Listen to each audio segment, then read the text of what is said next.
సంబరపడిపోతున్నావంటే ఇది జగన్ ఇది గొప్పతనం అని చెప్పి అర్థం చేసుకో. అంతేగాని పిచ్చి పిచ్చి మాటలు మాట్లాడుతూ నిన్ను నువ్వే తక్కువ చేసుకొని రకరకాల మాటలు అనిపించుకోవటానికి మాత్రం ఆస్కారం ఇవ్వకు పవన్ కళ్యాణ్. నీ కళ్ళు తెరుచుకోవు.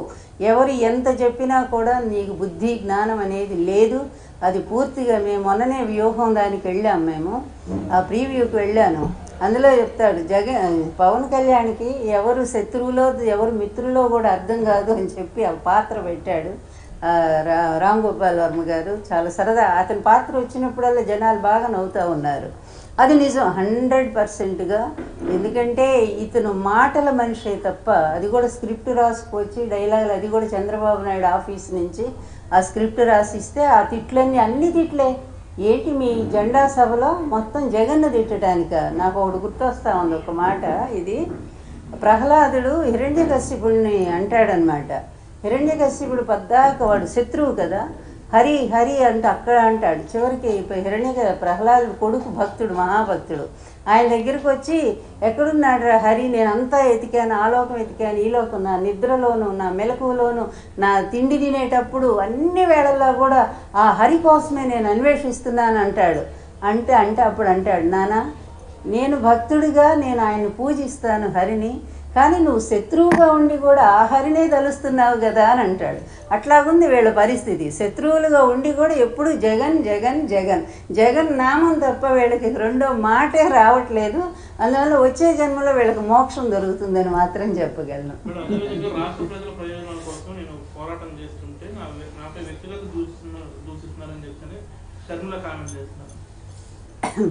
షర్మిల రాజకీయం ఏంటనేది అందరికీ తెలుసు. ఎందుకంటే ఏ పార్టీ అయితే ఆ కుటుంబాన్ని అన్యాయం చేసిందో, ఏ పార్టీ వాళ్ళ అన్నని జైలు పంపిందో, ఏ పార్టీ వాళ్ళ తండ్రిని పేరుని FIRలో చేర్చిందో అదే పార్టీ తరఫున, పైగా ఆమె తెలంగాణలో ఉంటానని చెప్పి మళ్ళీ ఇక్కడికి రాబడిందో, ఇదంతా చంద్రబాబు స్క్రిప్ట్ అనేది ప్రతి ఒక్కరికి తెలుసు. ఈరోజు వీళ్ళు సునీత కానీ లేకపోతే షర్మిల కానీ వీళ్ళిద్దరూ ఏం మాట్లాడినా, లేకపోతే పవన్ కళ్యాణ్ కానీ మొత్తం చంద్రబాబు జేబులో నుంచే మాట్లాడుతూ ఉన్నారు వీళ్ళు. అందువల్ల ఇక వీళ్ళకు ప్రజలు ఇప్పుడు పట్టించుకోవటం మానేశారు. ఎందుకంటే ఈ విధమైన వ్యక్తిగత ద్వేషాలతోనూ కక్షలతోనూ ప్రతి కుటుంబంలో కూడా ఒక చంద్రబాబు లాగా తయారైతే ఏం చెప్పగలం? మా కుటుంబంలో చంద్రబాబు అయ్యి సొంత మామకే వెన్నుపోటు పొడిచారు. ఈరోజు చెల్లెల రూపంలో మరో చంద్రబాబు వచ్చాడని మేము అనుకుంటా ఉన్నాము. అందువల్ల ప్రతి కుటుంబంలో కూడా ఇలా తయారైతే అది వాళ్ళ నాయకులు తప్ప కాదు కదా. అంత మంచి పనులు చేసిన NTR గారు తప్ప ఆయన వెన్నుపోటు పొడవటం, అదేవిధంగా జగన్మోహన్ రెడ్డి గారు రాష్ట్రాన్ని ఇంత ముందుకు తీసుకుపోవటం ఆయన చేసిన తప్ప. ఎందుకు వీళ్ళందరూ ఈ విధంగా వచ్చి అతని మీద విరుచుకుపడతారు? ఎందుకు వీళ్ళ ఈర్ష్యని ద్వేషాన్ని ఆయన మీద అంత చూపిస్తారు? అంటే ఎవరి చేతుల్లో మీరు కీలుబొమ్మలుగా మారిపోయారు, మీ వ్యక్తిత్వాలను తాకట్టు పెట్టుకున్నారు. అంత మంచి కుటుంబాల్లో పుట్టినటువంటి మీరు పవన్ కళ్యాణ్ కానీ లేకపోతే షర్మిల కానీ సునీత కానీ మంచి కుటుంబాల్లో పుట్టినటువంటి మీరు ఈ విధంగా ఒక దగుల్బాజీ చేతుల్లో కీలుబొమ్మలుగా మారిపోతారా? ఇంతకంటే దురదృష్టం ఉందా మీకు? ఇప్పుడు కాదు, వచ్చే ఎలక్షన్స్ తర్వాత ఏంటనేది మీకు కూడా క్లియర్గా అర్థమవుతుంది పిక్చరు. ప్రజలు మొత్తం కూడా జగన్మోహన్ రెడ్డి గారు వెంటే ఉన్నారు. ఇది మాత్రం మీరు మర్చిపోవద్దు.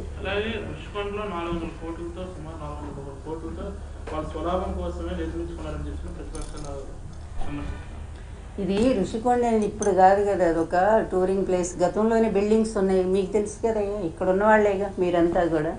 గతంలోనే దాని మీద బిల్డింగ్స్ లేవా?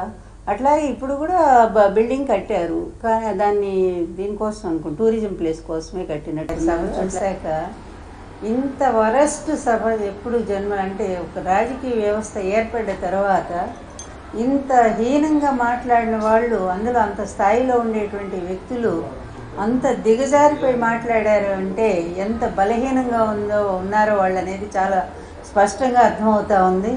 అందులో తొక్కేస్తాము, ఏం పాతాళాన్ని తొక్కేస్తాము. ఎందుకంటే ఏదో అంటారే, ఒట్టిగొడ్డు కరుపులు ఎక్కువ అని తెలుగులో ఒక సామెత ఉంది.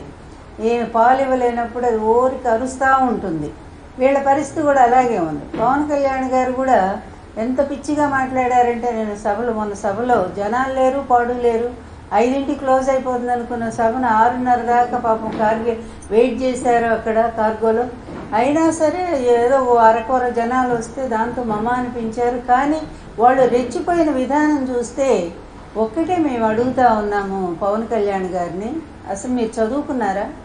కొంచెమైనా పరిజ్ఞానం ఉందా?